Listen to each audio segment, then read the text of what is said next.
Colleagues, before I start, I would really like to acknowledge the presence of some people here. We know we are all very, very important and relevant to the theme of today, but suffice to say we have in our midst the Vice Chancellor of the University of Fort Hare, Dr. Mvuyo Tom. We also have the Superintendent General of the Eastern Cape Department of Health, Mr. Malubandile Kwase. You're welcome. And of course, Professor Xiao from Harvard University, Dr. Matiwane, amongst others. Ladies and gentlemen, it may be difficult to recognize all of you individually, but you are all recognized in your various respects. Just to mention that this Albertina Sisulu Executive Leadership Program in Health is a joint collaborative endeavor involving the University of Fort Hare, University of Pretoria, and Harvard University. Now, as time progresses, we'll be exposed to the theme, National Health Governance of Facilities, Challenges and Successes of Implementation in Massachusetts, Implications for South Africa. But before then, it will be nice to just give an overview of the National Health Insurance, which is also known as statutory health insurance. It is a laudable system of healthcare financing. It ensures universal healthcare access to everyone, the rich and the poor, the downtrodden, the general masses. So it is a program of healthcare reform enforced by law. But for the National Health Insurance, there are several guiding principles which we must know and understand. The guiding principles are the right to access, social solidarity, equity, efficiency, affordability, effectiveness, and appropriateness. Of course, it was established to address the lopsidedness in healthcare delivery occasioned by the historical antecedents. The National Health Insurance, as laudable as it would be, does not really cover everything. So there are some things, certain things that are really not covered. If you want to go for those cosmetic procedures and so on, those may not be covered. But just, colleagues, to say that it is a very, very good innovation, and it will involve a re-engineering of the healthcare system because of the implications for facilities, quality enhancement, manpower needs, and so on. So it will require huge capital outlay. But we have in our midst several distinguished scholars who have been lined up to make presentations, and I will not delay this further. I would like first and foremost to welcome the Vice Chancellor of the University of Fort Hare, Dr. Mvuyo Tom, to give the welcoming address. Dr. Tom, can we applaud him, please?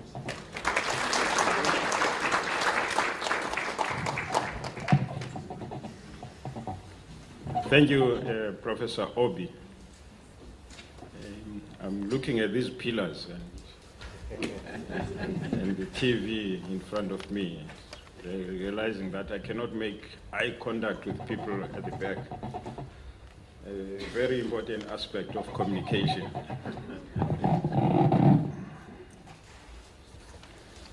Program Director, Professor Obi, the representatives from the Department of Health, national and provincial, members of the Albertina Sisulu Executive Leadership Program, various health managers, be it from districts or from facilities. I'm putting you in categories so that I don't mention you by name. And also those who come from private institutions.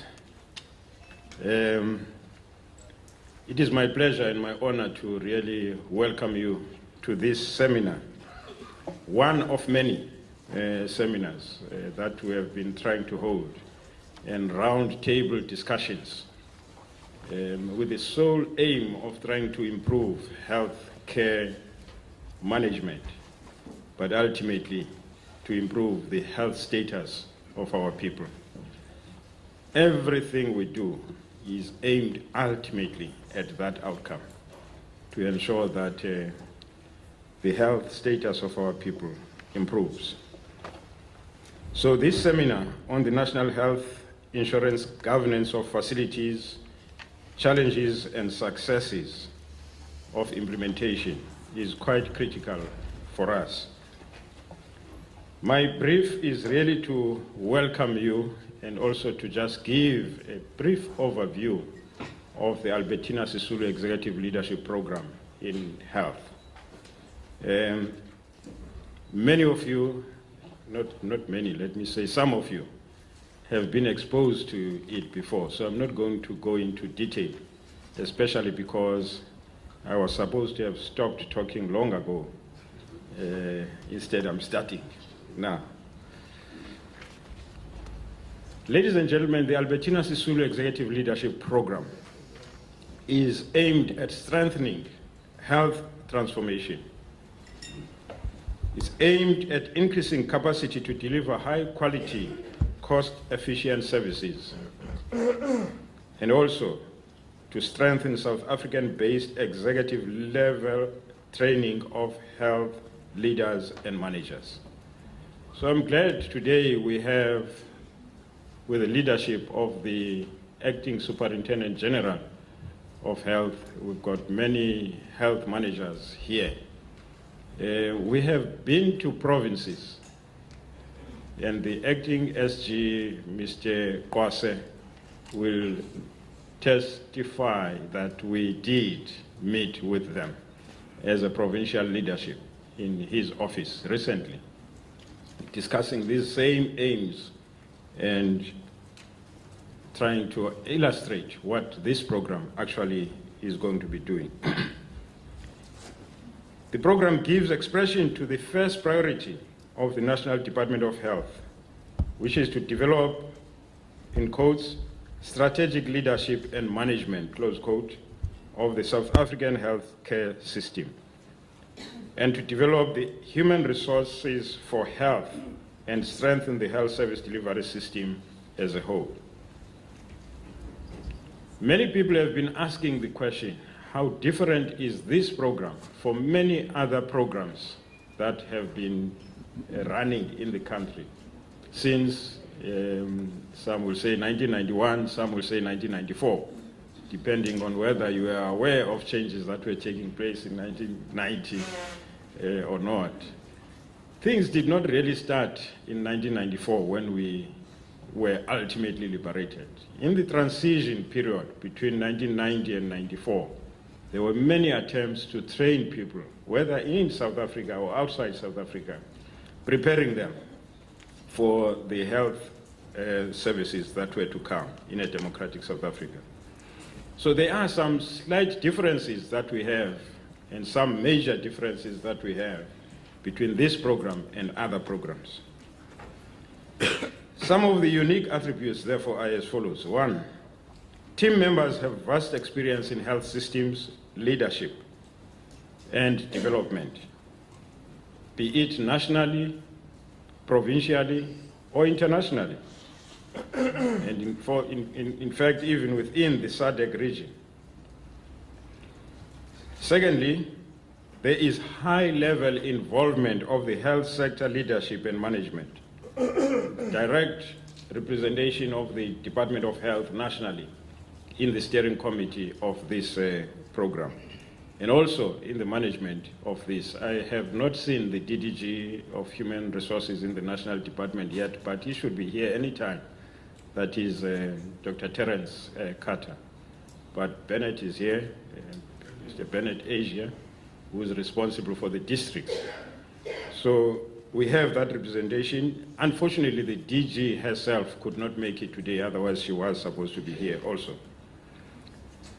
The Department of Health provincially is also directly involved in this, and we have been working with them very closely in coordinating districts. We have a pilot district here called OR Tambo, and we've been focusing on how to assist that district.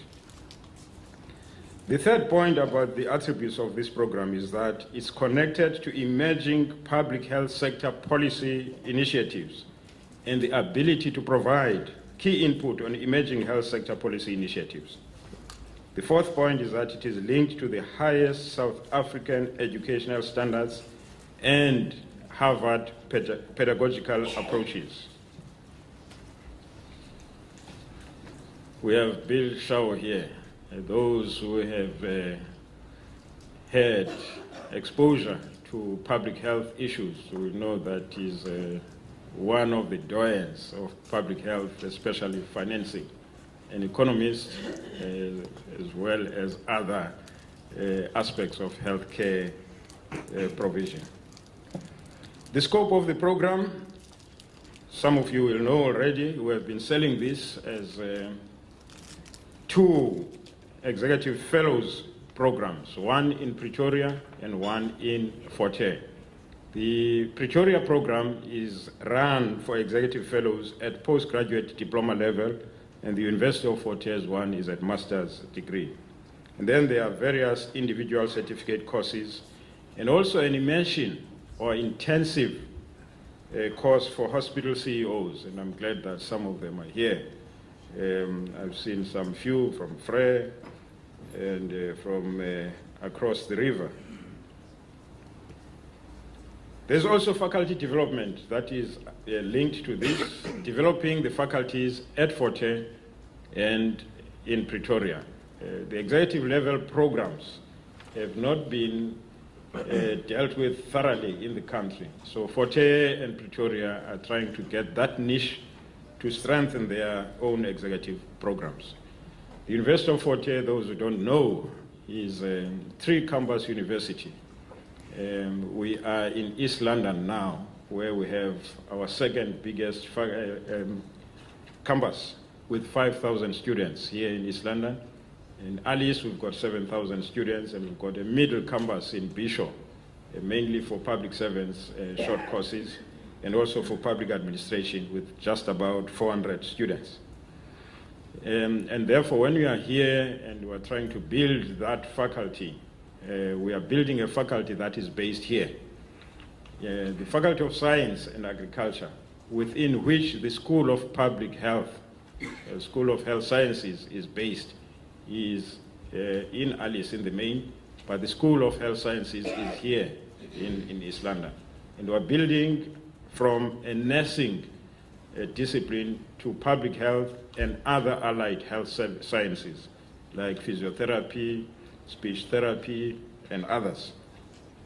So this is a growing faculty and a growing school. And it will add to the research that we are doing at the university. And some of you were here yesterday will know that we're discussing action research. That is one of the aims, to be responsive and to be relevant to the needs of society. The Albertina Sisulu Executive Leadership Program has got various levels: executive fellows and emerging fellows. The executive fellows will be experienced health officials seeking to complete a postgraduate qualification at either the University of Fort Hare or in Pretoria. The emerging fellows are individuals not yet in senior management as defined by the South African Public Service, but who demonstrate potential and are expected to grow and become well-rounded executive leaders. We always emphasize this one, that you must not just focus on those who are already in positions of leadership, but also make sure that you grow leaders for the future. If that gap exists, then we will not improve the health services. We shall not sustain the changes that we want to make in health leadership and management. And therefore, don't feel that you are sacrificing your own position when you train new ones who are emerging. You are actually assisting to build for the future. Successful fellows will be awarded a postgraduate diploma or a master's degree, as I've already mentioned. Just a few competencies that will be obtained through this. First, transformation, making sure that we stimulate a change management process that brings about systemic improvements. Secondly, to ensure that we execute. This is the second competence, execution. We are accused as South Africa of developing world excellent programs and policies, but when it comes to execution, we end up not achieving. And therefore, this program is aimed at ensuring that the health managers who go through it are able to follow through. Those who played tennis, like Dr. Kangule, will know how follow-through is important. If you hit a tennis ball like this, you won't achieve anything. But if you hit it and follow through, you are likely to get your shots landing perfectly on the opposite side of the tennis court. Same thing in cricket, same thing in rugby. Any ball game, you need to have follow-through. And therefore, we must have the same here in health services.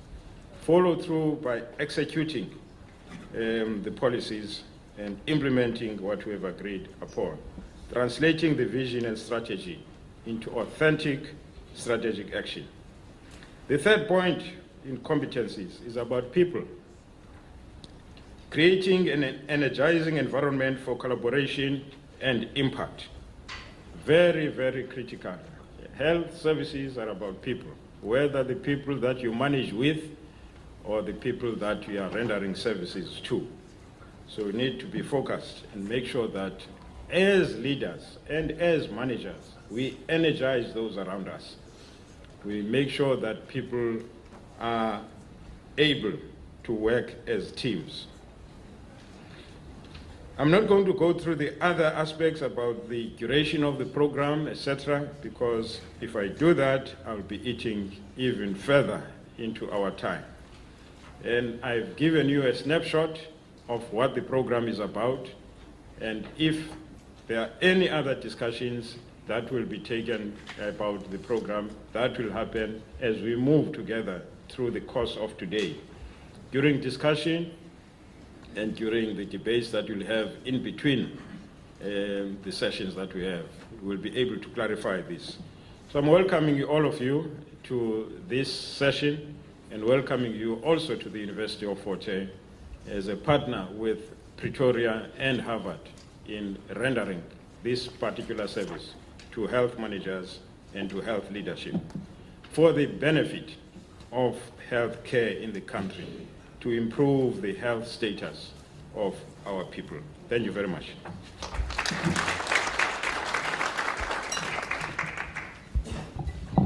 Thank you very much, Dr. Tom, for a good overview of the program. Colleagues, we've now known that the outset program is an important one. It is about excellence.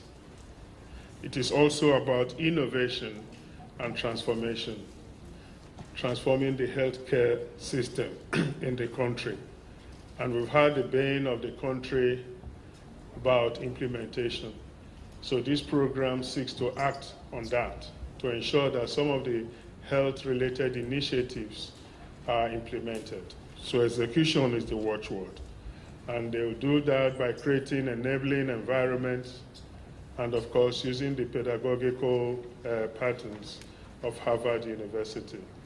So on that note, I would like to invite the Acting Superintendent General of Health in the Eastern Cape, Mr. Kwase, to give a talk on readiness for the National Health Insurance implementation in the Eastern Cape Province. Mr. Kwasi. Program Director, the Vice Chancellor of the University of Fort Hare, our distinguished guests, delegates to the workshop, ladies and gentlemen, good morning.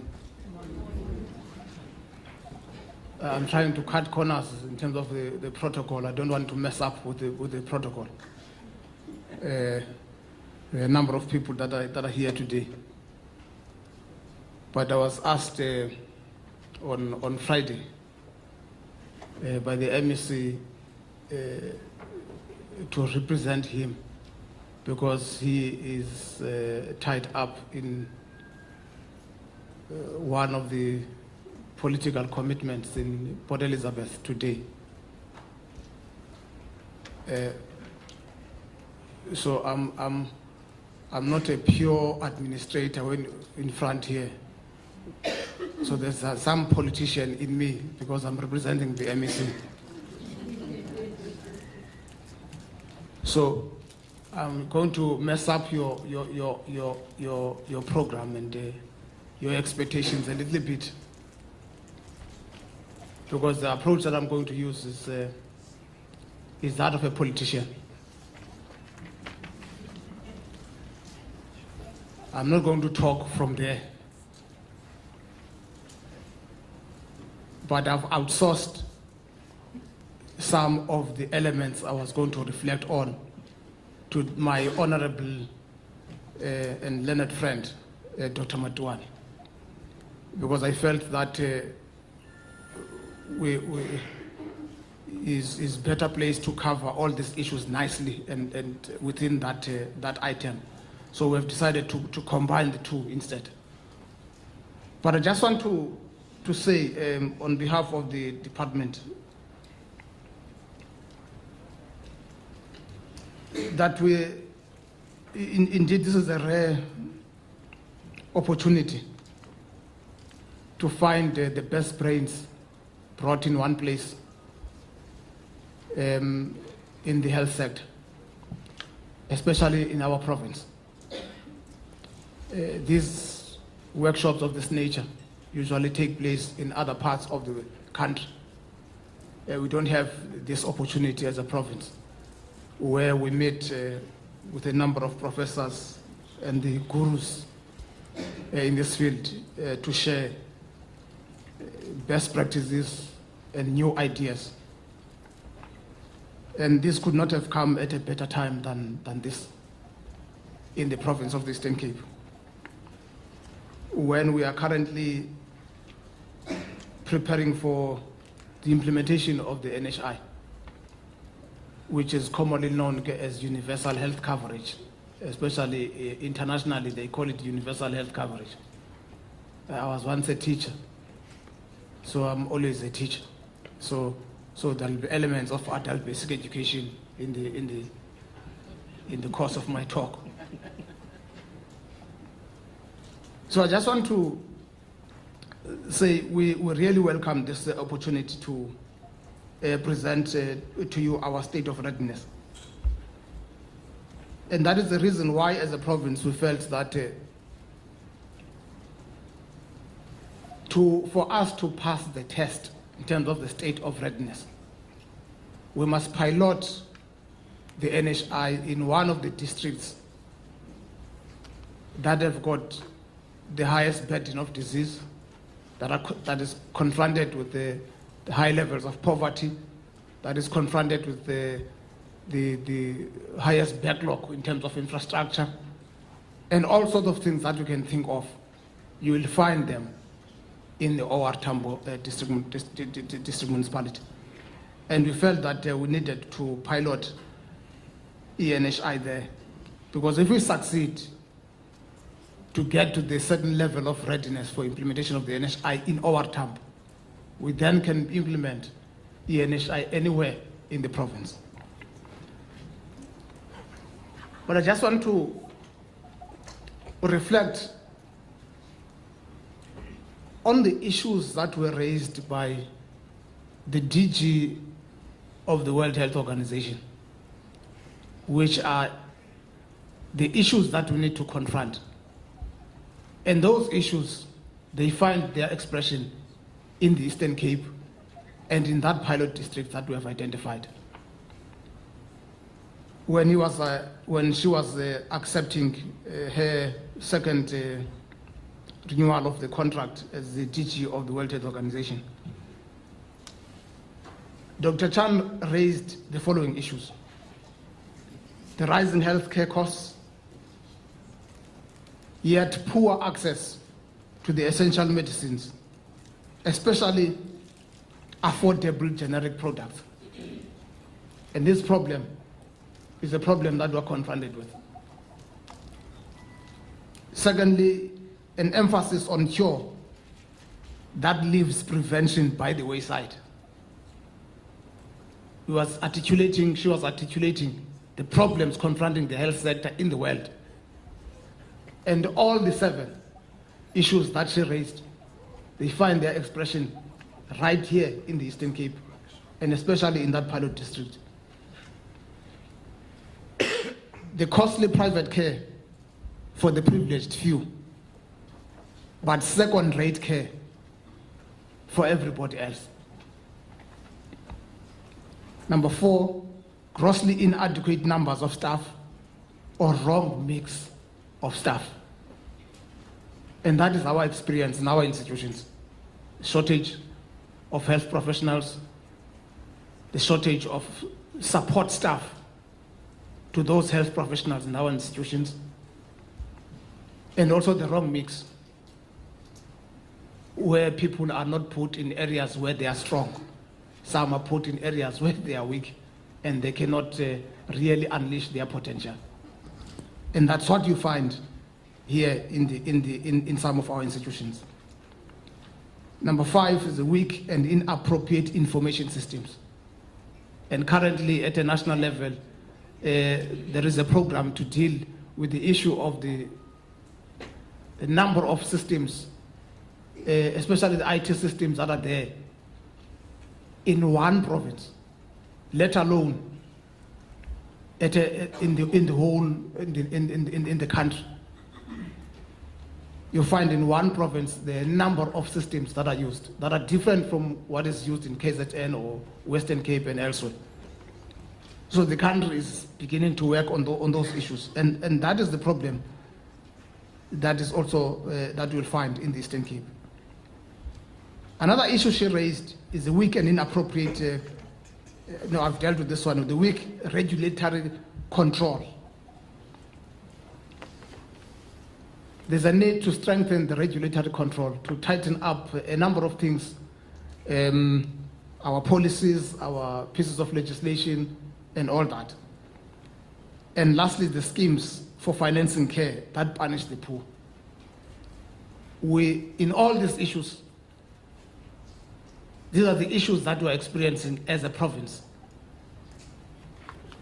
And she concluded her argument by saying that universal coverage is the hallmark of a government's commitment, its duty to take care of its citizens, all of its citizens. And therefore universal coverage is the ultimate expression of fairness. Close quote. The reason why we are in a process of creating a state of readiness for the NHI is to ensure that we address the issues that Dr. Chan raised, which are confronting the whole world and the Eastern Cape in particular, and also to ensure that there is fairness in the delivery of the health services in the world and in our country in particular.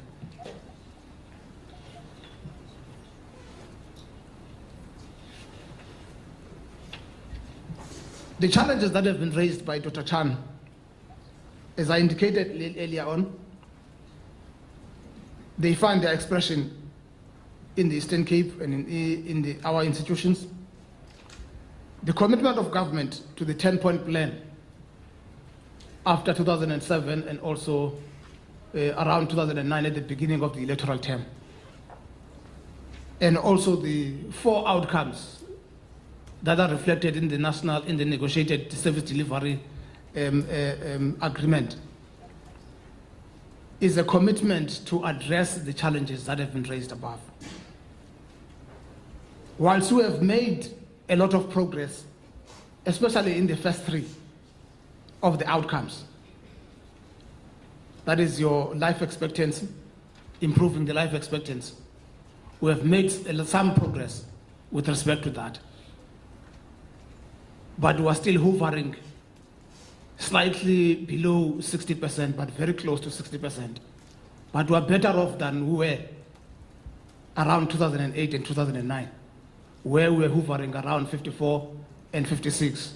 54 for men, 56 for males, in terms of the life expectancy. But the interventions that have been put in place have assisted us in terms of ensuring that we improve the situation up to now. The workshop will also note that the National Development Plan has set a target of 70 years by 2030. So there's still a long way to go. But I think with the movement from 2008 or 2009 to the end of 2012, with that slight improvement, there is light at the end of the tunnel that by 2030 we would have reached that 70 years. So already there is some slight improvement. The second outcome, which deals with the maternal and infant mortality, the reduction of maternal and infant mortality, even there we have made some slight improvements. But still, the current figures are still far above the national average and also the targets that have been set by the Millennium Development Goals. So we still need to lower it to the level, at least, that will ensure that by 2015 we meet the Millennium Development Goals. The third outcome, which deals with the HIV and AIDS and the burden of TB, even there we have made a lot of progress through a number of interventions, or prevention of mother-to-child transmission, which has recorded a lot of progress from 9.1% down to 3.1%. That's your PMTCT. The expansion of the ARV treatment in the province and the increase of the sites from 2009 to date, we have more than around 790 sites now, as compared to fewer sites around 2009, which has ensured the access to ARV antiretroviral treatment for a number of patients. We have also doubled, if not more than doubled the figures in terms of those that are accessing the ARV treatment. But the biggest challenge remains with the 4th outcome, the strengthening of the health systems, which is very critical for the implementation of the NHI. And all the issues that we are talking about in terms of the state of readiness of the NHI are linked to that 4th outcome, which is strengthening of the health systems. And all the issues that have been, that is the sub-outputs of that outcome, are still the biggest challenge that we need to address. The first one is the strengthening of the primary health care and the revitalization and the re-engineering of primary health care seeks to achieve those targets that have been set in that sub-output. The second sub-output under the 4th outcome is the issue of the healthcare financing and financial management. Tightening the healthcare financing, ensuring that we have enough budget, but at the same time ensuring that the budget that we have is spent wisely and effectively and efficiently. So the issue of strengthening financial management is also a critical area that has been identified. Thirdly is the human resources for health, which Dr. Chan has alluded to when she talked about the mix and also the availability of the requisite human resource capabilities. The fourth sub-output is the quality of health and the accreditation of health establishment. And what Dr. Matuana will talk about, the facilities improvement teams, seek to ensure that we deal with this issue of the accreditation and the quality of healthcare. You'll talk about the 6 core standards, which is the tool that is used to quality assure our facilities and ensure that they are accredited for the implementation of the NHI.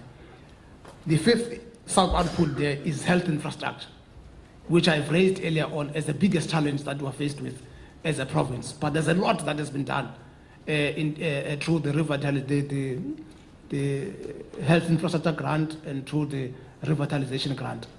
If we had time, we'll throw on the wall those hospitals that we're currently revitalizing and those where we're doing maintenance. And we have tended to focus more now on the area of ORTAM. The National Department of Health has withheld a certain portion of infrastructure so that it can be able, as a country, to target all the NHI pilot districts. And in our case, they are targeting to build 2 hospitals there, Yobambisana and Zitulel. These are 2 new district hospitals. They want to revamp them, but new 5 clinics as well, and also additional consulting rooms in 40 clinics to ensure that the state of readiness is there, even for GP contracting. The additional consulting rooms are meant to assist in the GP contracting. The ICT and the health information system is another output, sub-output, under output and outcome number 4. So which I raised earlier on, and which was raised by Dr. Chan of the World Health Organization as one of the critical issues. So the negotiated service delivery agreement, its outcomes and its outputs, they seek to address almost all the issues that the DG of the World Health Organization has raised. Whilst acknowledging all these challenges, the sector needs to shift towards the provision of quality health care to our ordinary people in our institutions and also throughout the province, especially in those poorer districts. But this requires a shift in terms of the mindset and also some sense of urgency in the way we deal with issues. The transformation agenda in the health sector through NHI or universal health coverage requires leadership to take heed of the errors of transformation that one of the gurus of change management reflected on in his book, Leading Change. That's John P. Cotter. I felt that I needed to share these errors of transformation because when I looked at all of them, I felt that they fit nicely in the implementation of the NHI. John P. Cotter raised 8 errors of transformation. And I think these errors of transformation need to be taken care of as we prepare for the implementation of the NHI. The first one he raises is the lack of urgency. And he puts it differently, allowing too much complacency. When you are confronted by the problem, you allow too much complacency or lack of urgency in dealing with issues. And that has affected and made transformation agendas and change programs to fail. That's the first one. The second error is failing to create a sufficiently powerful guiding coalition. And I feel that this workshop that has been arranged is meant to address that issue of the guiding coalition to drive the implementation and this transformation agenda. And thirdly, he raises third error, underestimating the power of vision. There is a need to ensure that this vision of a universal health coverage is properly articulated and understood. And this workshop is meant to do exactly that. The fourth one is under-communicating the vision by the factor of 10. Is the fourth error. We have the vision. We want to move towards the NHI, National Health Insurance, or universal health coverage. But how many people understand what we want to achieve? And therefore, under-communicating the vision is the biggest error that will make us not to achieve what we intend to achieve out of the NHI. Error number 5 is permitting obstacles to block the new vision. We need to identify what are going to be our blockages and stumbling blocks to the implementation of the NHI. And I think when I looked at the presentations in this workshop, they will assist us in terms of identifying what is likely to be blockages and also impediments in the implementation of the NHI. Number 6 is the failure to create short-term wins. And I think what Dr. Matuan is going to present and the dashboard is going to present will show you that in certain areas we have made progress. We have already moved to green in certain areas. So these are the short-term wins in the first phase of the implementation of the NHI. And which will encourage people to see that this thing indeed is shaping up. Immediately they can see that there are things that we are able to do and able to improve. It will mean that we have been able to at least lift the short-term wins that will drive the momentum going forward. The 7th error is declaring victory too soon and thinking that when we have just dealt with few things in the first phase of the implementation of the NHI, we have actually implemented the NHI. And I think we need to avoid declaring a victory too soon. We are faced with a war here, not a battle. If we have won a battle, that doesn't mean that we have won the war. And that's the caution. And the last one is neglecting to anchor changes in the corporate culture of the organization.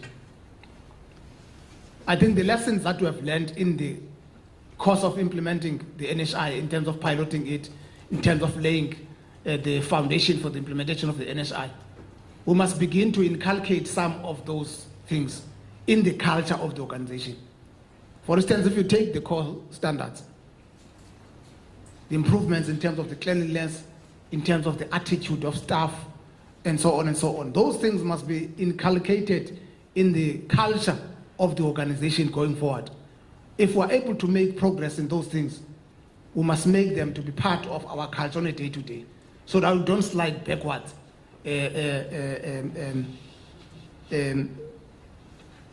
where we were before we started the preparations. So to avoid these pitfalls requires dedicated focus on leadership development. So we're very pleased with this initiative, the Albertina Sisulu Executive Leadership Program in Health. because it is going to address this critical issue, your leadership, which is at the center of ensuring the success of this transformation agenda. John Maxwell says everything rises and falls on leadership. Everything rises and falls on leadership. And if the role of ourselves in developing that leadership is not going to be realized, our success in terms of achieving the objectives of this initiative are not likely to be realized. It is therefore the most opportune platform to share ideas on how to avoid the errors of transformation in the implementation of the NHI. Indeed, it is the platform to deepen our understanding on this powerful vision and to create a guiding coalition, as I said earlier on. As I indicated that the Kubangol because there's the MEC, I have not switched off this thing. I was told to switch it on. I'm going to hand over Pakumaku to Tamatu and climb over up because Yanuza Nyanzeleka Mapa Teta Paya. Namduke sent me up and 7 Sunday. So I don't want to waste more time, ladies and gentlemen, but I want to say I think these are the issues that we need to ensure that we don't get into in the course of our discussion, and we identified very clearly what is it that will ensure that we are able to fast-track the process of implementation of the NHI. And with the presentations that are going to be made here, we need to identify what is it that we can pick up to build on what we have already started. But I must say that we have made a lot of progress from where we were at the beginning, and then when we compare ourselves with other provinces, at least our NHI pilot is not too far from the mark. But Utotamatuana, when he reflects on that dashboard, you will see that at least we are not too far. At the beginning, when the baseline was done, the whole dashboard was almost red. The whole dashboard was almost red in a number of issues that were tested. But as of now, the better part of the dashboard is green, and you find amber, and you still find your red here and there. But the issue of the attitude of staff is still a biggest problem that we need to address. But Uza a reflector, you'll see that on that issue of the staff attitudes, we are still red in terms of and that applies not only in the province of the Eastern Cape, but it applies even in other parts of the province, which is an issue that we need to attend to going forward to ensure that our state of readiness for implementation of the NHI is improved. I just want to stop the program director, and I thought that would be enough from the side of the MEC. If what I've said is not enough, the blame must be put on me. If what I've said is fine, then the MEC has spoken. Thank you very much.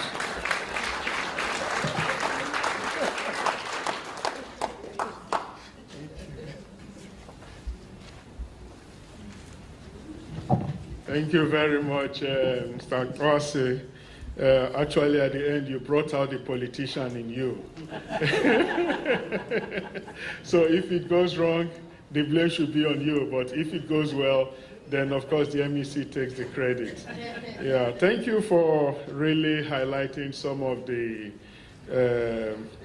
issues involved in the readiness of the Eastern Cape to execute the National Health Insurance. You indicated that a pilot study is underway at OR Tambo Municipality. You also indicated improvement in life expectancy, improvement in maternal and child mortality, and the inroads that have been made in the areas of HIV and AIDS and TB. These are indeed laudable achievements. We commend the province for this. You also highlighted access to ARVs. But one of the issues I would really like to happen is the change of mindset, which is very, very important, because change is always resisted, but change is a catalyst for development. So we must all embrace change, because this NHI calls for a complete and radical departure of what he referred to as lack of urgency and complacency. So the change of mindset is critical. You also indicated that leadership is central to all what we want to do, and in fact is the heart of all ventures. Without wasting much time, colleagues, I want to leave room for questions, but because there are so many speakers, the strategy is to allow Mr. Bennett, Asia, Dr. Terence Carter, and Lita Matiwane to speak, because most of these issues are interrelated and cross-cutting. So when they have spoken, then we can allow about, say, 10 minutes of questions before tea break, if that is okay with you. Is that fine? Or you want us to take some questions now? Okay, so we follow that strategy. So you see, this is about leadership. You suggest, and they buy into it, and it moves on. So let me now call on the next speaker, who will be talking on the perspective of the National District Health System on health reform. Mr. Bennett Asia, National Director for District Health System.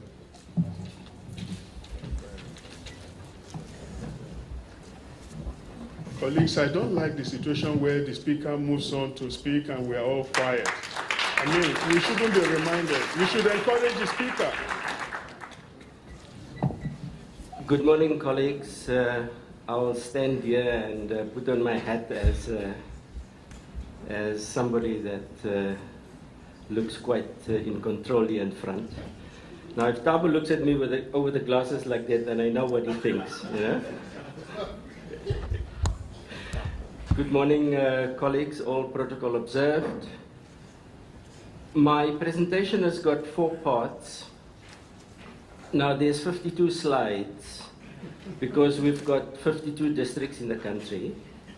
So it will speak to the general issues across those 52 districts, but I will cut it down to fit in with the time allocated for the presentation. I was going to say that I will apply the definition of a miniskirt in terms of making presentations, but because it's Women's Month, I'll do it on the 1st of September.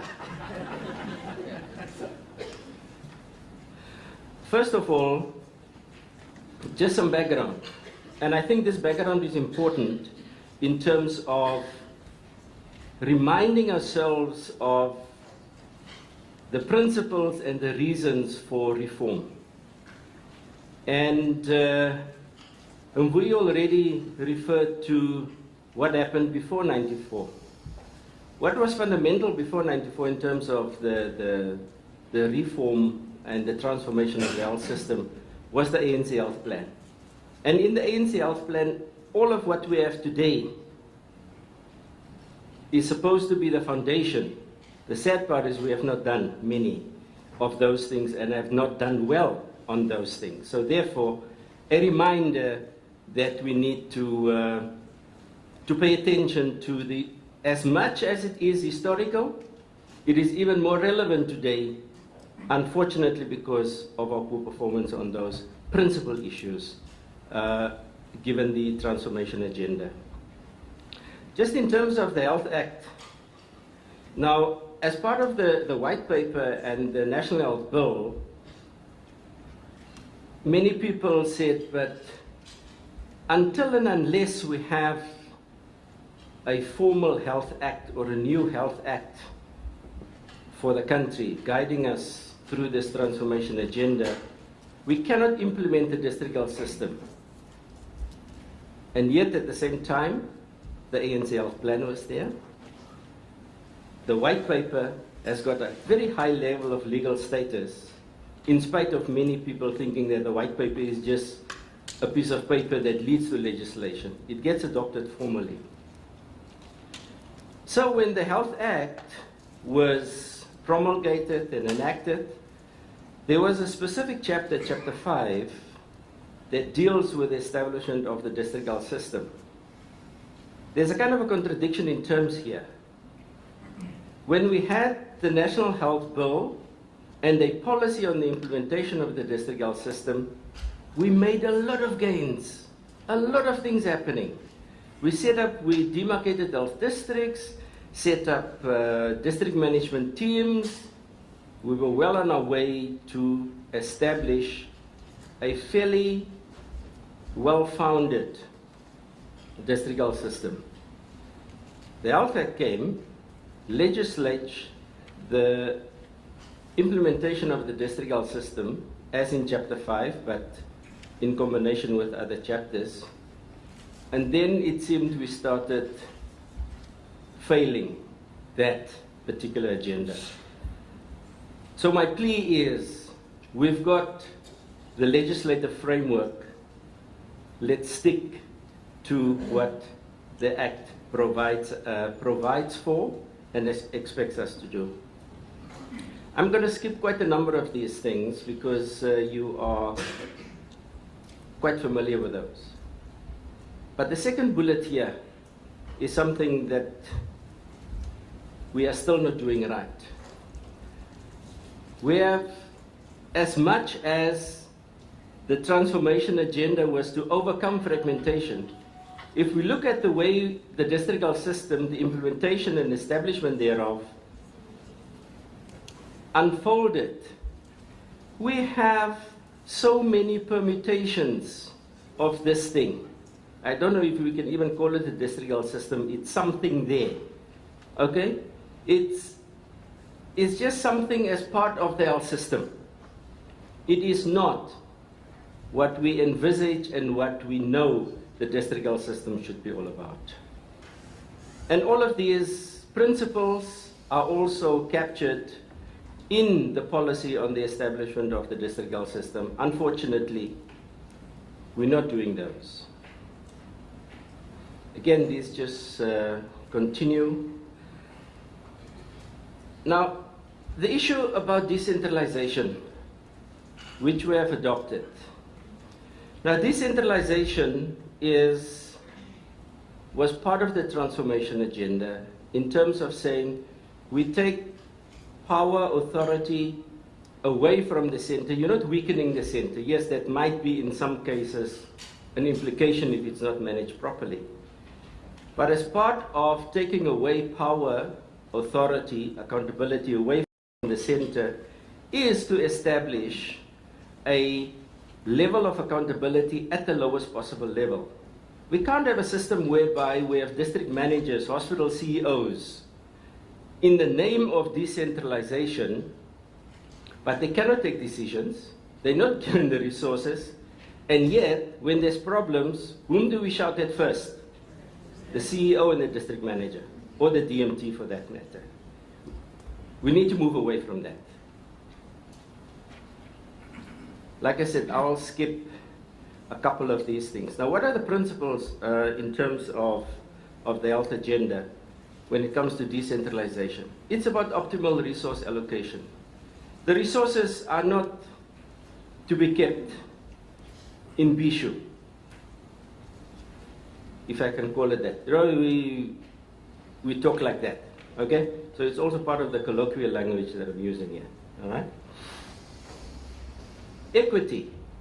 We cannot continue to have a situation whereby the one district has got more than the other district and the burden is higher on the district that has got less resources.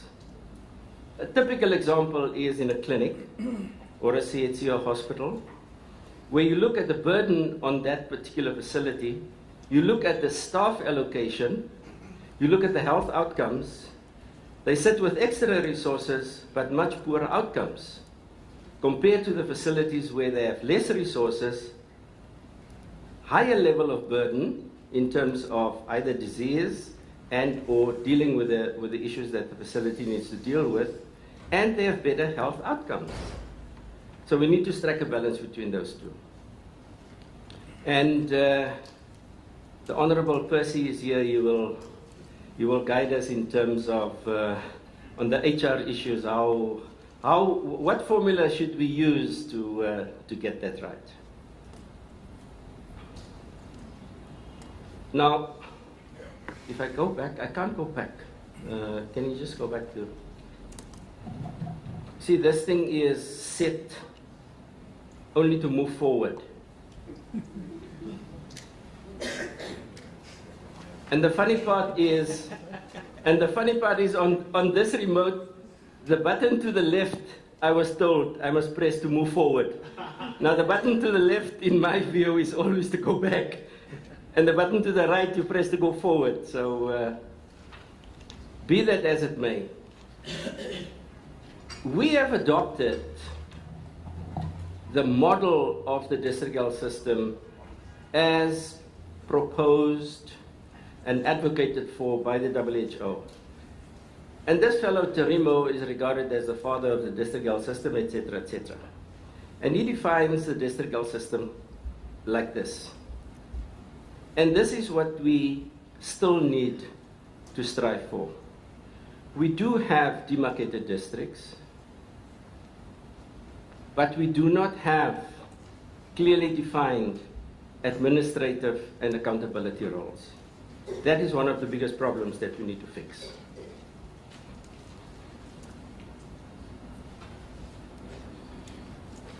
I'll skip a couple of these things because now, this is the chapter that I referred to.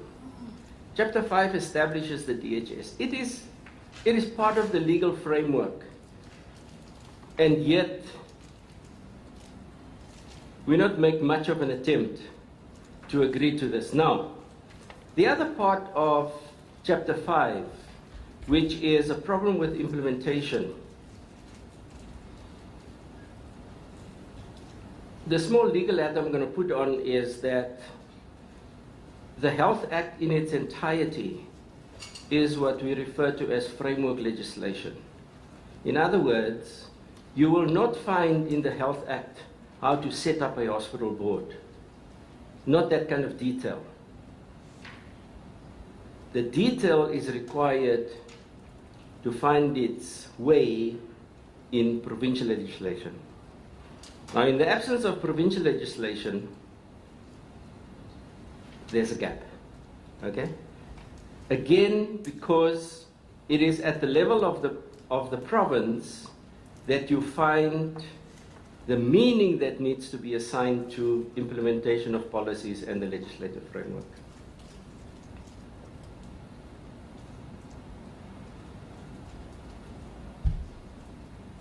There's still a serious problem with how we plan at the district level. We have gone through great lengths to align the district health planning guidelines with the annual performance plan guidelines, to the extent that now it's still two separate documents, but they speak to each other in terms of format, layout, etc., etc. But this part, in terms of the IDP, is a major issue in terms of joint planning for joint service delivery. I'm getting to a part that talks to the social determinants of health, where I will give specific examples in terms of what I mean. The planning and budgeting cycle is this bullseye, and all of us know about that. Now on Thursday, Friday, there was the strategic planning meeting, and some of the colleagues were there. This may change. I am just alluding to the fact that in terms of the APP, the SDP, and all these other Ps, that they may change in terms of by when these things need to be submitted. Now that's basically just a short summary of how these things need to happen.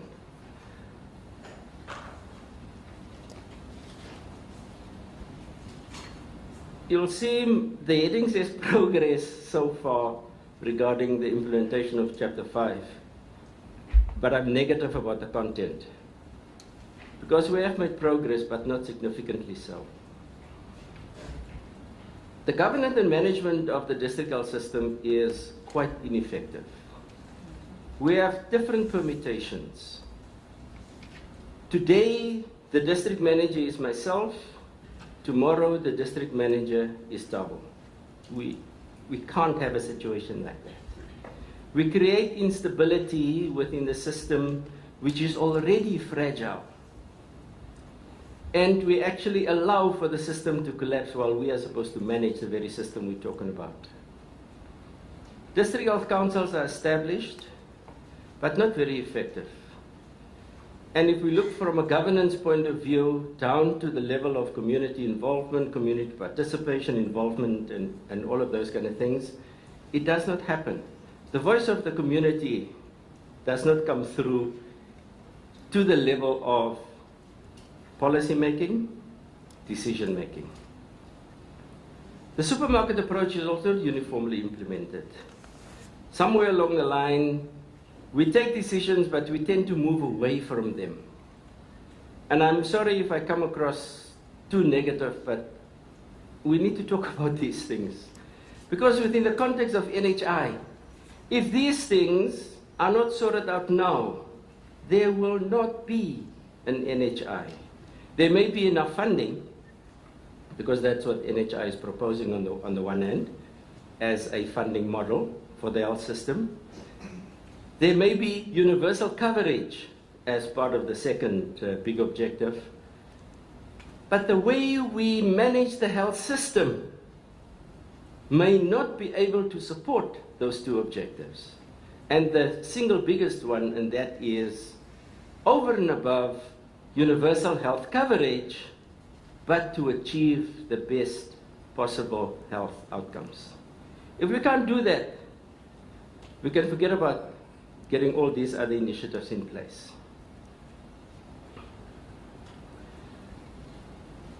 Let's leave that. Now, there's a strategy a proposed strategy on how we can change some of these things.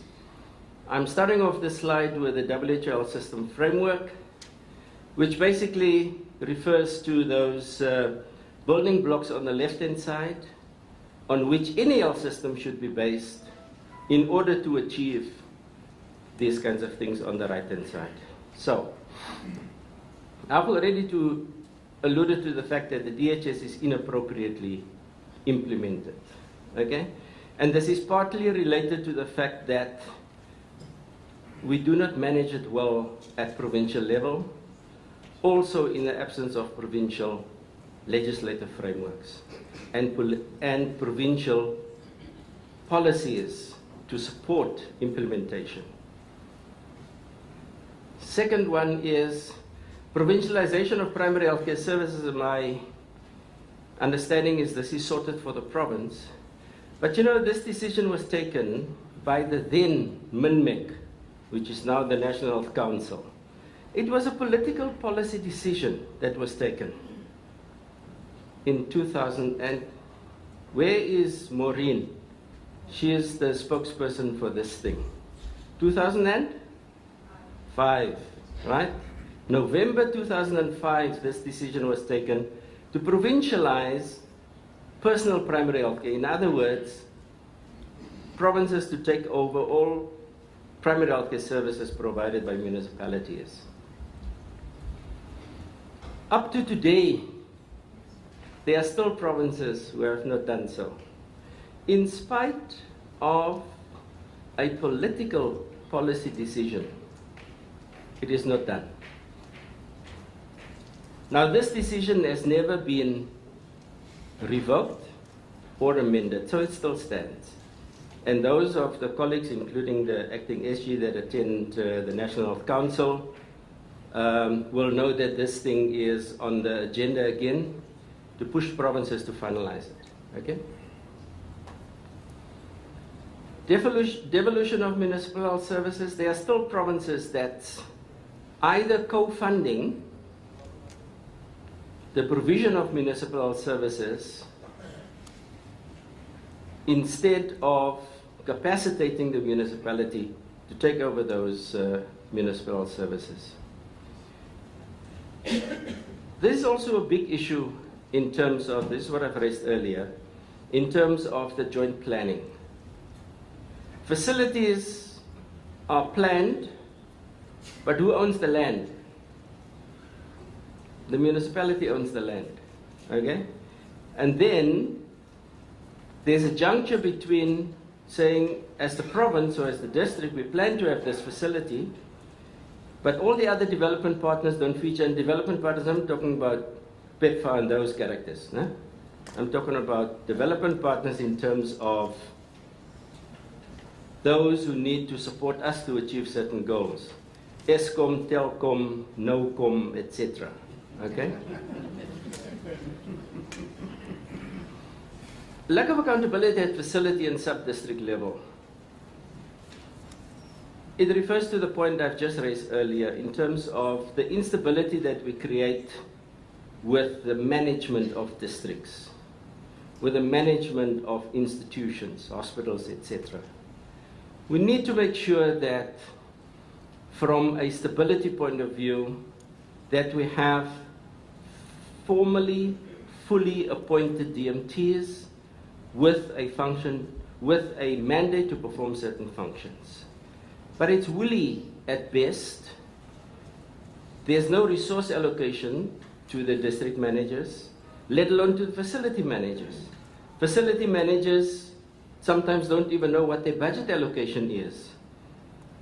And in the second quarter of the financial year, Tabo phones the facility manager, or the facility manager phones Tabo and say, Dr. Sebeko, I do not have drugs in my facility anymore. What does Dr. Sebeko say? Your budget is finished. The facility manager didn't even know what the budget was for that facility. All right? Again, within the context of setting the scene and getting certain things in place for NHI, those as small and as minor as they may sound, those are fundamental issues that need to fix in order to make sure that we have the NHI that we contemplate to have.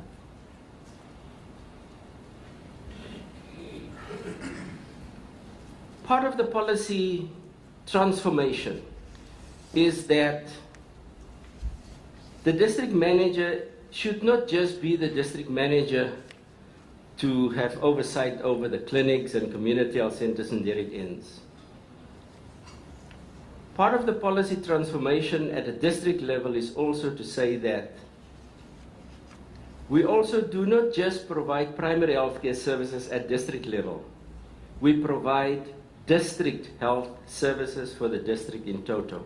Therefore, the district manager should have oversight in terms of all the services being provided in that district.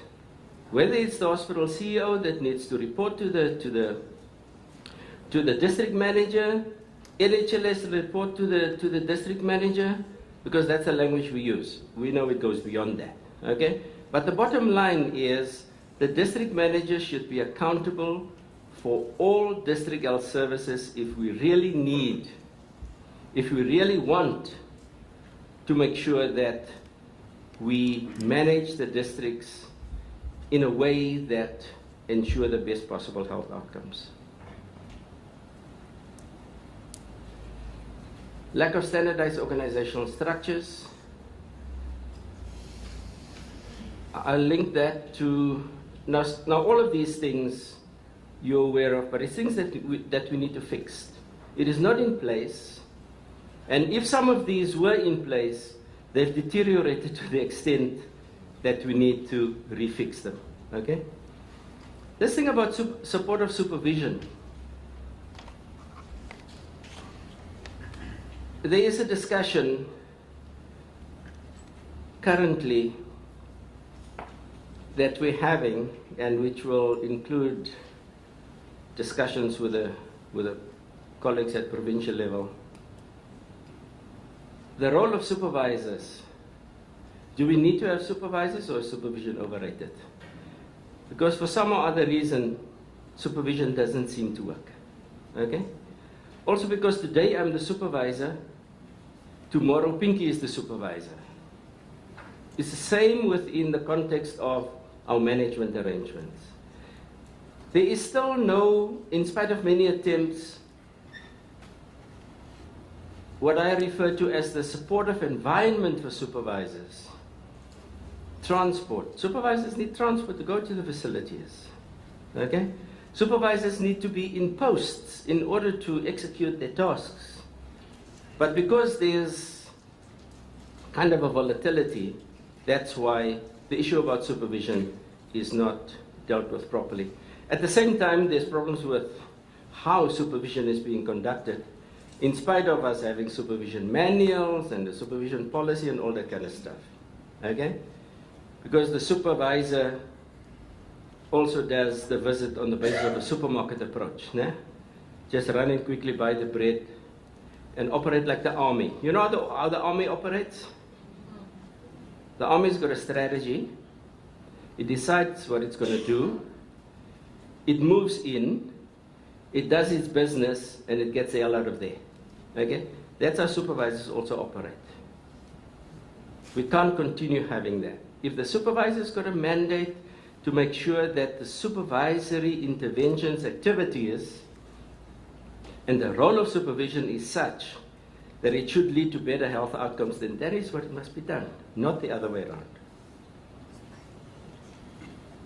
Referral systems, you know the stories. I'm not going to go into that. Now, this is still a big problem.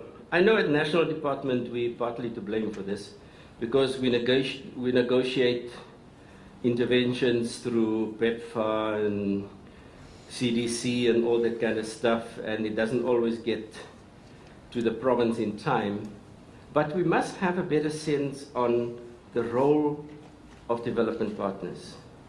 We cannot have a situation whereby the tail wags the dog. Development partners come in and they say, our mandate is only to do this. Or our mandate, as we were told, is how we should do this. It shouldn't work like that. Okay?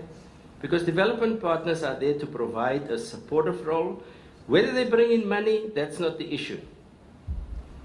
The fundamental issue is that development partners must slot in to achieve the objectives for the district or achieve the objectives for the facility, not for PEPFAR and CDC. That's a Lapasite matter. Okay? Finances. We really need to move into a situation whereby start setting up primary healthcare facilities in particular as cost centers. Because unless we do that, we will not be able to make a contribution to the objectives of NHI. NHI, in terms of the district, setting up the district health authority, one of the primary functions of the district health authority would be district-wide planning and contracting for services. Okay? But if you don't know what the facility spends, how it spends, whether that matches, the outcome matches with the resources and other input issues that they receive, we will not be ready for that. Now this thing is becoming very critical. Social determinants of health. Now, I was in a meeting where the Deputy President refers to as the social determinants of disease, which made me to think that it's got quite a relevant connotation to what are those social things that, or things in society that make us sick or keep us healthy. Okay? But within the context of social determinants of health, and this is my request to the professors here, okay, the academic colleagues. As part of a research agenda, we're very weak on this thing. What impact does social determinants of health have on, number one, how we design certain things within the health system to respond to those issues, and or what it is that we should do differently in order to mitigate the effects of the social determinants of health. Let me give you an example. When 40 children die of diarrhea in a community, who cries foul first? When you find out, where does this problem come from? How did it originate? If you go to the municipality and look at how the water provision is, the sanitation issues, etc., what is the municipality asking us? I'll wrap up now. What does the municipality ask us? What are you guys in health doing about this diarrhea problem? Is that our problem in the first place? Within health, we unfortunately in a catch-22 situation where we deal with the effects of ill health almost at the end of the chain. And those who are supposed to do their bit, they stand aside and say, now what is health doing about fixing up this diarrhea? In the first place, if there was proper water sanitation, etc., we wouldn't have had the diarrhea problem. Okay? So, my request to the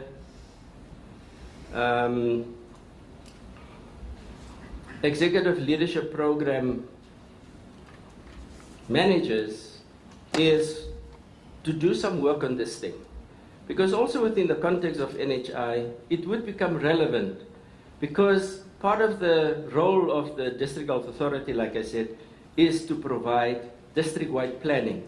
Now it needs to look at what are those things outside health that will cause us to have poorer health outcomes if those things weren't there.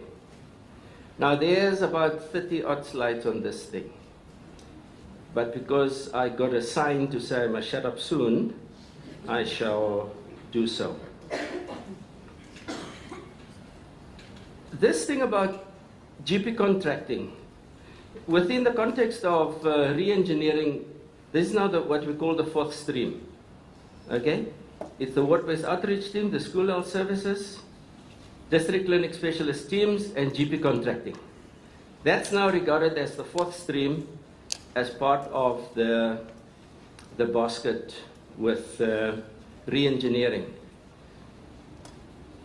And there's just a few things that are program director which I need to highlight here, given that we've got colleagues from the operational side here as well. The GP contracting is about contracting in. Patients, clients are not required to go to a GP's practice or premises. The GP will go to the facilities. That is what is meant by contracting in. Secondly, the contracts are signed with the DG nationally. And the operationalization is through an SLA at provincial and district level. It's at DPSA rates, because that's a question we get constantly. And it focuses on the NHI districts, in this case, OR. Part of this GP contracting is the issue about setting up model or prototype clinics. Okay, there's currently 8 of these facilities I've identified, which is obviously Gauteng. We must have it because we live there. So it's Gauteng, Free State, Mpumalanga, and Limpopo. Those 4 provinces for now. Whereby there will be SOPs written for these things, and it will be mandatory that these things be in place to make sure that the facility functions the way it should. Okay? Of course, there's then the idea to expand from 8 to 80, 160, those who are good with math, that kind of escalation. Okay? But all I want to say, colleagues, is whilst I raised, as I said, a couple of these things within the negative context, but within the context of setting up NHI, We need to fix these things. I keep on saying, we talk about the health system as if it sits there on Mars. The health system is in this room. The decisions we make, the policies we write, the legislation we make comes from us. So if the health system is not performing, how can we say it's the health system? We need to start doing some introspection and say, what was my contribution to the health system not performing? And in conclusion, Chair, there's this, one of these books written by one of these other clever people, Stephen Covey, that talks about the sharpening of the saw. Now, the sharpening of the saw talks about these very things. What are those things that we need to sharpen, that we need to scale up without, and I need to repeat this, without knee-jerk responses? Because that's part of the downfall of how we operate. We have these knee-jerk responses for everything, but the health system can't respond to the knee-jerk response because it is short-lived, it is for now, we need to have a quick fix by tomorrow. People talk about quick wins and all that kind of stuff. That's okay. But we need to sharpen the saw so that we make sure we upscale, we innovative, and like the executive leadership says, excellent innovation transformation. Thank you, Chair.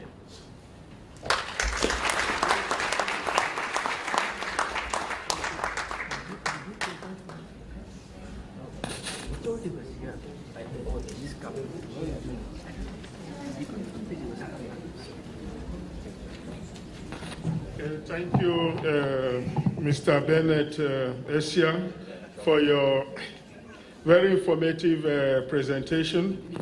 What I really liked most about your presentation was your identification of the key challenges and recommendations. Because you highlighted several challenges: lack of accountability, integration, deterioration of health facilities, and so on. Maybe during questions or discussions, we may have to ask you for some clarities on some of those talks. We'll be interested in knowing how those recommendations are being implemented, and if there are some monitoring or evaluation strategies in place. Because one thing is to recommend, and the other thing is for the recommendations to be implemented. And of course, I would like to know, Mr. Bennett, the articulation from the district to other healthcare systems, like the regional, the central, the specialized, how they articulate. So on that note, we need to really thank you for a very brilliant presentation. Thank you very much. Colleagues, I want to make a few announcements. One, please remember now to switch off your phones or put them on silent, because we've been having some interruptions, phones ringing during presentations. So please let us do that now if we've not done so before. There is a new attendance register. That attendance register will be available during lunch. We are all required to sign that, even if we have already signed one before. So there's a new attendance register that will be circulated. I know in our midst we have people that have traveled from various places: King Williamstown, Bishop, Pretoria, Queenstown, and so on and so forth. You are all welcome. Some of you maybe arrived at a time when we were more or less recognizing delegates present. So those from afar, you're all welcome. The next presenter is Dr. Terence Carter. Incidentally, he's not around. He would have given a talk on preparation of hospital services for the NHI. So we have saved some time. I'm not too sure if he's on his way. So I will call on the next speaker, Dr. Lita Matiwane, Chief Director, District Health System in the province, to give his talk on the role of the provincial health in the National Health Pilot. Dr. Matiwane.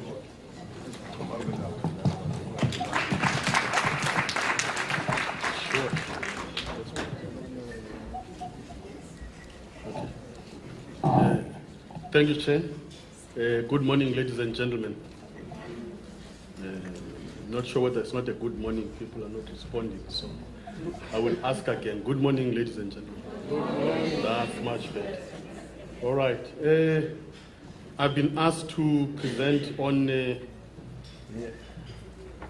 role of the province in health in the NHI pilot. What we have done with the SGS said, he has given the overview of the province and so forth. Now I'll go directly mostly in terms of focusing on what you are doing in terms of the pilot site itself. You'll recall that as the chair had said initially, the quality of health care in the public sector has to improve drastically. And the minister has said this has to be actually completely overhauled as part of preparing for NHI. And in terms of our approach, we have utilized the implementation of the NSDA, and we're focusing on the NHI implementation pilot site, but not neglecting other districts. And some of the major tools that we're utilizing for this purpose is the facility improvement team. The MEC has also appointed a provincial task team that is assisting the district. There's also school health, there are district specialists, and as you have heard, the site is the OR Tambo district. You remember that the purpose is to strengthen district health system, improve access to quality health services, strengthen efficiencies of the public health sector, improve management of health systems and services, and communicate with all stakeholders and ensure buy-in and secure assistance.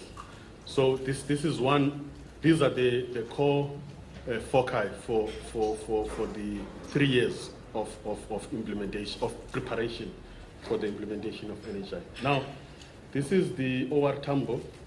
It is subdivided into 4 sub-districts: Mhlonhlo, Kings Dalindyebo, King Sabata Dalindyebo, Nyandeni, and Gauteng. And what we have highlighted there are the facilities that it has. I haven't put the slide, but OR has the highest number of facilities per district in all the districts that have been selected in the country. That's the population, and it shows also the uninsured population and the percentage of uninsured population. We actually have only 4% insured population. If you compare, for example, with other districts and other provinces, which can be anything between 10 and 20. Okay, so it's a strictly rural setup and indigent. Okay, now in terms of the budget, we've got 3 sources of budget. There's a grant.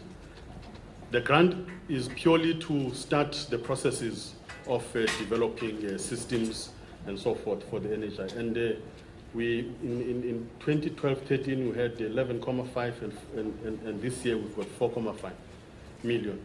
Then in terms of own funding, we've got 1.176 billion in 2012, and that has marginally increased by 12 million to 1.188 billion this year. And other sources of funding, we've got NGOs and other partners that are assisting us as an in-kind type of assistance, and we'll show you some of that. In terms of some of the activities and indicators for the district, the catchment population is 1.1 million. Patient separation is sitting at 34, day patients at 13,000, and outpatients not referred is 76. And you'll notice that outpatients that are referred are actually higher than those that are within the district, which is I mean, within the PHC, which means that there's still a lot that needs to be done in terms of improving our PHC. And then in terms of emergency head count, we're sitting at 35, and usable beds per 1,000 population is 1.06, which actually is higher than the national average, which is supposed to be sitting, or what we should be aiming at, which is we should be sitting at 0.66.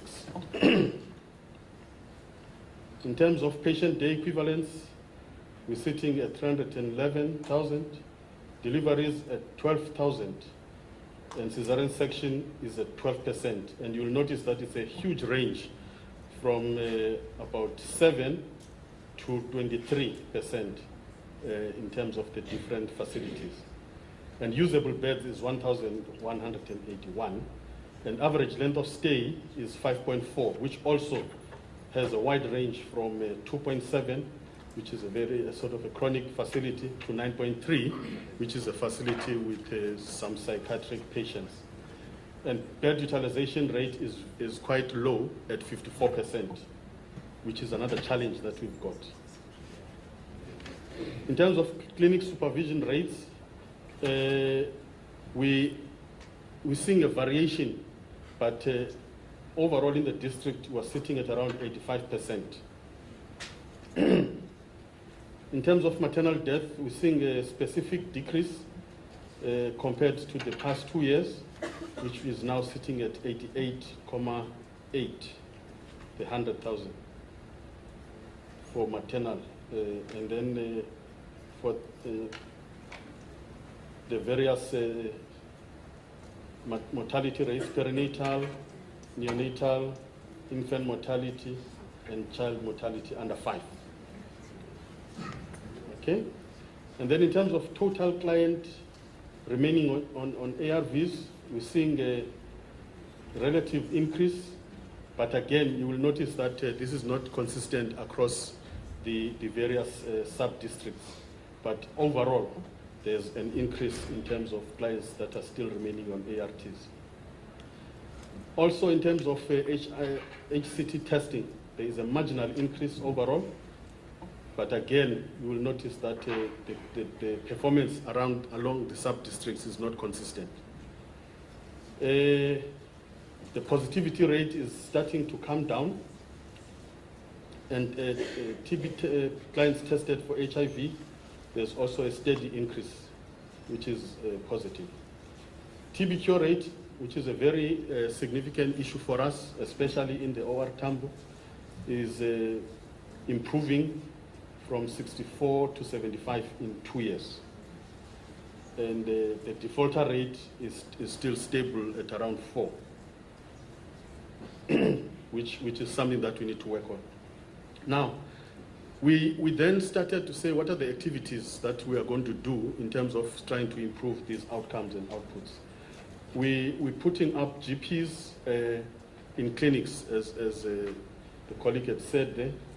And we're in the process negotiating with the national to ensure that we engage GPs in our clinics, and we've got a targeted 12 clinics for now. And we're also appointing district specialists. And I must say this is an area that is we're finding serious challenges. In terms of the nurses, we have managed to appoint all the subspecialty nurses because, as you can imagine, the pool is internal. But in terms of the district specialist doctors, we're having huge problems. We've advertised, we've headhunted, we've only managed to get one pediatrician to come on board. We're working with partners like Ketimpilo and others to appoint pharmacist assistants for the clinics, because what we're seeing is that, for example, now what we're seeing is that the depot is doing fairly well, but it's difficult to get the drugs down to the facilities. And one of the challenges has been the challenge of saying there are no people who are actually monitoring stocks and doing timeless ordering and so forth. Through the grant, we are also appointing pharmacist assistants. And we're pushing for compliance, and we had put up 12 clinics, 3 CHCs, and 4 districts to be at the required standards.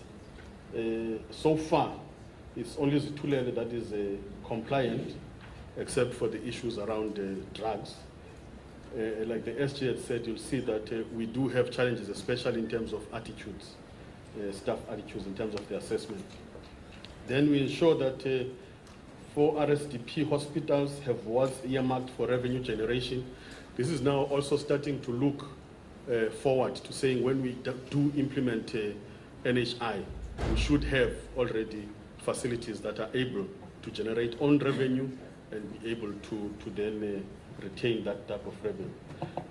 In terms of facilities involvement of other role players, we're meeting with municipalities, home affairs, education on a regular basis to ensure that we will also look at the issues that the previous speaker talked about. And then we've got 18 clinics that are planned for connectivity. Now, the terrain is very rural, and this is a huge challenge for us to ensure connectivity in these areas. So what we're doing, we're using current latest technology in terms of satellites, telephones, and so forth. And we have, up to now, almost completed the program of ensuring that these facilities are connected. And this issue of demander codes, what we have been doing is because of the terrain again, and because of the shortage of personnel to handle issues at the periphery, we have been putting up sub-depots so that the drugs move from the depot to the sub-depot and then are distributed by the local facility managers. Now we're saying we want the drugs to be deposited directly from the depot to a facility. And hence we've created these demander codes for all our clinics in the area. Okay? Now we're also strengthening PHC as part of the overall management, and we're appointing health promoters, and we've had auditing of that. The curriculum is not yet reviewed. That process is still on. There is a referral system document that has been finalized, and it's an electronic referral program that is going to link the clinics to the district hospitals, to the regional and tertiary institutions. And this is one of our innovation and priorities that we're trying to see and check whether it's going to function. And then we've appointed nurses for looking and supervising the community health workers, and 80 ward-based teams have been established. You see, I thought people would clap, because if you recall, those who know, last year we only managed to do 49, okay?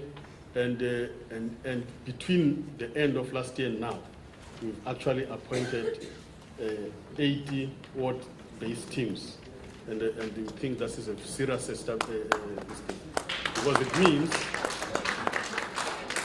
it then means we're left with less than 30 ward-based teams to get the full complement for the district.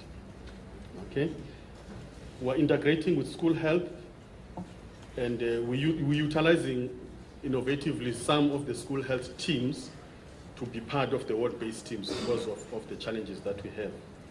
And Nyandeni has got 30 out of the 51 wards, which is almost there. In terms of provision of community health workers with fully equipped practice kits, all the CHCs have been trained and they've been given equipment, okay? And then some of them that we are appointing now, we're also going to allocate at the depot to beef up capacity at the depot, because it's no use only beefing up peripherally if you don't have then support from the depot to ensure a quick flow of medicines. And then in terms of strengthening the district health management team, computers have been bought, the M&E post is to be filled, logist has been installed, and staff recruitment for Mthatha Depot is being finalized. Okay? Now, the SG talked about the FIT dashboard. If you look at the, is there a pointer here, sir? Doesn't have a pointer. Oh, don't be happy. But if you look, yeah, so see those who are used to these things. If you, at the end here, it tells you the total of where we're sitting, and this is a total decline. This is at February 22, and total improvement was only at 15, and so it goes. And this is where we then said we need to have an active action, and this is where the MEC team came on board. Okay. This is just comparison per facility on those various 6 priority areas. And then in terms of actioning now and improvements, like I said, there is a facility improvement team, there is a process of appointing a project manager, and there is the MEC project. Now, in terms of cleanliness and maintenance, we've seen now improvement in certain areas. Patient satisfaction surveys have been done.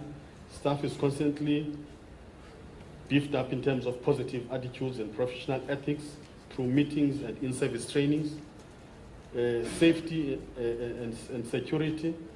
All hospitals now have enough security guards, at least 2 guards per facility. CCTV is being installed in certain hospitals. New screens distributed to clinics for patient security. Infection control and prevention. SOPs on infection prevention have been reviewed. Waiting times are monitored, and in the majority of clinics now we have reduced to between 4 and 6 hours. This used to be up to 8 hours. And in district hospitals, it has also reduced to 3 to 4 hours, which also was anything between 6 to 8 hours. Drug availability, this is still a challenge, but like we said, we've got a project in place. And we've got also currently a specific provincial project where we've asked the provincial head office to put up a program to say what exactly it is that we're going to do to improve drug availability. And in terms of infrastructure, there's quite a number of facilities that have been renovated, moving from 13, adding another 37 facilities. Okay, increasing accommodation for staff, because this is one of the challenges we've got, especially in ensuring that we've got 24-hour access to our clinics. Okay, also in terms of hospitals, additional accommodation has been put in, and air conditioners in pharmacies. And these are the areas where we have installed air conditioners in our facilities, because this is one of the challenges that we've got in terms of ensuring that our drugs are still maintained at the right temperatures and so forth. Okay, then there are certain programs that we're putting in place in terms of ensuring that there is management in terms of PESAL, in terms of telephony, in terms of x-rays, and medical equipment was procured, especially to those hospitals and clinics where we want our GPs to visit. And this is in line with ensuring that when the GPs come, they don't then complain that now we can't be here because we don't have the tools to function. Okay, in terms of training and development, we're reviewing training modules focused at OR in terms of personnel, development, HR, SCM, finance, orientation on NHI, what we've done also is in this particular session, we have brought in the managers for OR Tambo, both at district, sub-district, and at hospital level, so that they are part of this session and can then start to understand NHI on a broader perspective. Training on assessment and evaluation and research, training on MME, change management and review generation. These are some of the issues actually that we have discussed with ICEL to assist in ensuring that we can then improve training of our managers there. So in conclusion, ladies and gentlemen, a lot has been done. However, we acknowledge that there are still challenges and that there's greater opportunities to change. And then we need to push for that synergy between national, provincial, and district levels, and ensure that we work well with all our partners, including other departments, NGOs, and partners like ASEL. Thank you very much.